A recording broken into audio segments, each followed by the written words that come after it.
this isn't a tangent because it follows up to something. So you know how you have buy now, pay later. You know what that is? Buy now, pay later. Yeah. Like you take a device and then as you start paying for it. Like, so it's like, you know what a firm is? a firm? A firm. Oh yeah, like the payment those payment plans, right? Yeah. So they're not credit cards or line of credit or anything like that. They're called they're a service provider called buy now, pay later. Yeah. So they become like the owner of the product. So, okay, let me not get ahead of myself. So I bought this MacBook, for example, with a firm to buy now, pay later. Meaning I buy this MacBook, I make a deposit or an initial payment of $250 up front.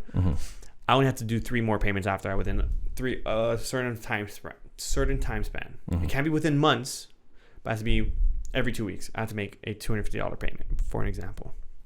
That's buy now, pay later.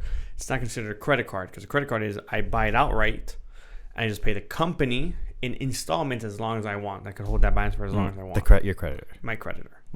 Exactly. So a lot of companies do buy now, pay later as a service. Affirm, PayPal, others. So you can also do it with Best Buy. You can do the same service, buy now, pay later, through Affirm. For an example, you buy through them, Affirm, buy now, pay later. Best Buy is selling it to Affirm essentially at a certain level where they're making a difference. The minute you miss a payment, it's a 30% interest. They make that money. Plus whatever the product they sold was. Yeah. So Apple, this is the reason I brought up Apple. Okay, this is why you brought up this whole buy now, pay later thing. And I explained it ties into Apple. So you could essentially have done the same thing with Apple back a few months back or a while ago. You can do the same thing with Apple. However, now Apple is going to do their own service of buy now, pay later. Oh, really? Yes. You want to know why it's interesting? Yeah, I would like to know why it's interesting, William. Because now instead of Affirm, who all they did if you didn't pay the product, you just kept the product. Oh, I know where this is going.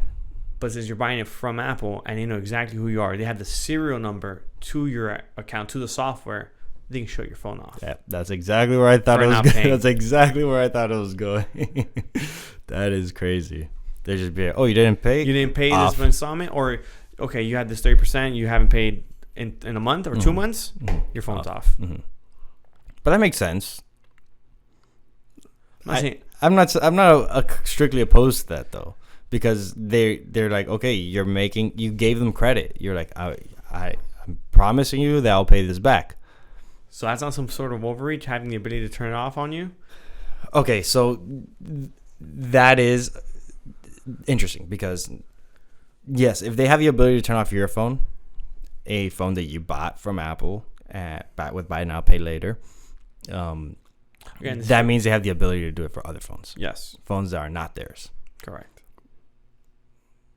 That's the part that's like overreachy, but they're not doing it. The only problem is that there's a potential for, like the whole movie thing that you just brought up, where the internet goes out, potential for these Chinese hackers to go in and be like, you know what, shut off all iPhones, boom, and encrypt it so that there's no way to turn it back on.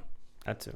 But like we're talking about Apple, like they have insane security measures. No, 100%. No, I'm not arguing that. I'm not saying Apple would do that. I'm saying it does go to the whole thing of it gets sketchy. Yeah. So like like the amount of trust we have in these big tech companies. That kind of also goes with like Tesla though. That's where I was gonna go to. Yeah, next. I figured because like Teslas are self-driving cars to a degree to most of them. Yeah. The risk on that is just so much higher. Yeah, cool. You have 1 million self-driving cars out there using Tesla's network, their supercomputer that we talked about last week. Yeah. And someone just says, oh, shut off the supercomputer.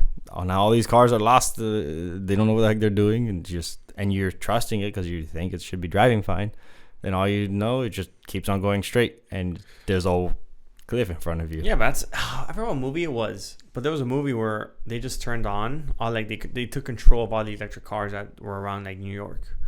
And all I did was just like have it drive off of things. Since all the cars, so many cars are just electric to a degree, or just like turning them on and just making them drive. And cars that are already on, they're just taking over. Yeah. The crazy part about this is we're talking about what's called the Internet of Things. Yeah. How almost every device nowadays has internet connectivity. The assumption is, if everything's smart, then everything should be better. That's not always necessarily true. Like I don't fully understand why. I saw a refrigerator one time with Twitter on it at the time. Oh, I remember. No idea. Like, why? Because we're a first world country and we can just. You gotta. Why you gotta tweet while you're pouring yourself a glass of water on the refrigerator? Because you're missing milk. I'm tweeting from the fridge. I don't got milk. That's crazy. Just tweet on your phone. I don't got milk. I don't